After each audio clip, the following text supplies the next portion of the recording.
Hello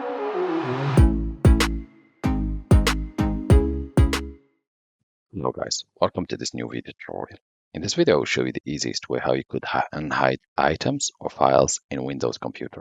If you're Windows 7, 8, 10, 11 or 12, then this video is for you. What you want to do to unhide those items, apps or even files, go to this PC shortcut, click on local disk. As you can see, here we have only 6 files. Next step, locate the view option. For Windows 11, 12, you will have it in the middle. For Windows 7, 8, you will have it on the left.